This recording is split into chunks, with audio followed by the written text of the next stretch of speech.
Shalom, salam sehat untuk kita semuanya.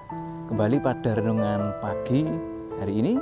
Namun sebelum kita bersama-sama merenungkan firman Tuhan, kita siapkan diri kita di dalam doa. Mari kita doa.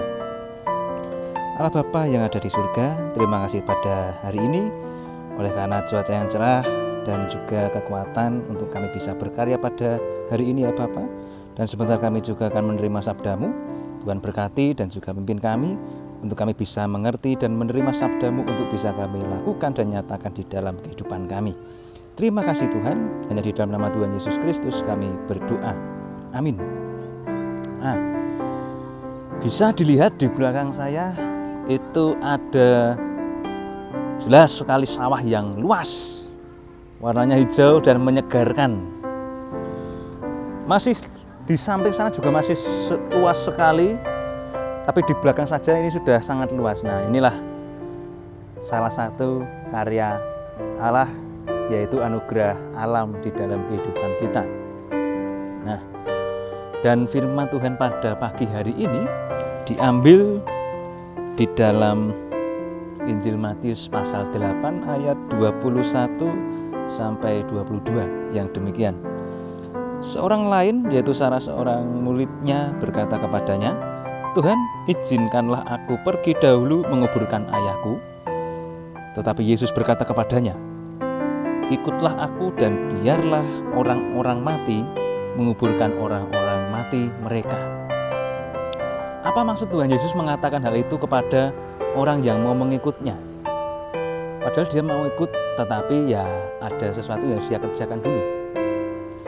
Di sini menarik karena yang sebetulnya ingin disampaikan oleh Tuhan Yesus kepada orang ini adalah konsisten di dalam mengikut Kristus. Mungkin di dalam hati orang yang ingin mengikut Tuhan Yesus itu masih ada rasa khawatir atau mungkin takut atau bahkan jangan-jangan kalau ikut Tuhan Yesus nanti aku tidak bahagia. Nah, ini masalahnya. Terkadang kita berusaha mengikuti Tuhan Yesus hanya kalau kita merasa bahagia. Hanya kalau sesuatu terjadi sesuai dengan apa yang kita inginkan, apa yang kita rancang, dan apa yang kita harapkan terjadi, itu baru kita ikut Tuhan kalau kita merasa bahagia dan berhasil.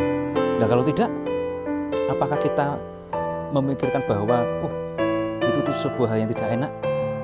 Berarti kita belum memahami secara utuh apa yang disebut sebagai karya Allah. Karya Allah itu seluas sawah ini, bahkan mungkin lebih luas lagi daripada yang kita bayangkan. Jadi melihat karya Allah itu jangan hanya seperti peta ini saja, tapi semuanya. Memahami dengan keutuhan hati, dengan ketenangan jiwa, dan juga dengan kejernihan pikiran. Apa yang dikehendaki oleh Tuhan di dalam hidupku, maka aku harus merenungkannya, menggumulkannya, bukan melihat enaknya dulu. Ibaratnya begini, kita melakukan sesuatu tetapi kita pengen enaknya. Lah, bagaimana kita bisa belajar melewati hidup ini kalau kita hanya enak-enak saja? Kalaupun dalam kehidupan, dalam proses, dalam karya kita merasakan aku kok tidak berhasil atau aku kok merasa tidak nyaman atau tidak enak, itu bukan berarti Tuhan memberikan hal yang buruk kepada kita, tidak. Tetapi itu memang menunjukkan bahwa memang diri kita nyata manusia yang rapuh, kita belum sempurna. Kita membutuhkan bantuan orang lain. Kehidupan kalau dijalankan sendiri, ya kita kesulitan.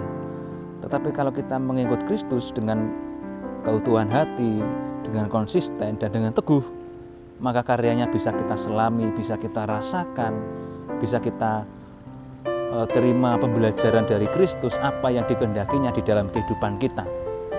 Jadi memahami rancangan kasih-Nya itu bukan sepetil-sepetil, tetapi semuanya harus kita rasakan, dan itu semuanya menjadi media kita untuk belajar. Ketika kita mendapatkan atau merasakan sesuatu yang berat, bukan berarti itu Allah tidak menyayangi, tetapi itu memang menjadi sarana kita untuk terus berpengharapan pada Allah, dan Allah akan memberikan kekuatan, penyertaan, dan janjinya nyata di dalam kehidupan kita. Di masa sulit Allah tetap menyertai dan kapanpun akan terus beserta kita dan memberi kekuatan pada kita. Jadi mengikut Tuhan Yesus, saya mau ikut, tapinya dihilangkan. Saya mau mengikut Kristus dan saya percaya dan siap menerima setiap rancangannya dan turut berkarya bersama dengan Allah. Itu kuncinya. Semoga firman Tuhan hari ini bisa menguatkan kita dan kiranya kasih Allah dan penyertaannya untuk selama-lamanya bagi kita semuanya. Salam sehat dan mari kita bersatu dalam doa. Allah Bapa yang bertata dalam kerajaan surga, terima kasih pada hari ini Engkau mengingatkan kami bahwa di dalam kehidupan kami harus terus berpengharapan dan memohon akan penyertaan-Mu di dalam kehidupan kami. Banyak hal yang kami rasakan itu berat oleh karena kekurangan kami, tetapi oleh karena kasih-Mu, Engkau senantiasa melengkapi kami dan juga memberikan apa yang menjadi kebutuhan kami di dalam kehidupan ini. Terima kasih Tuhan, hanya di dalam nama Tuhan Yesus Kristus kami berdoa.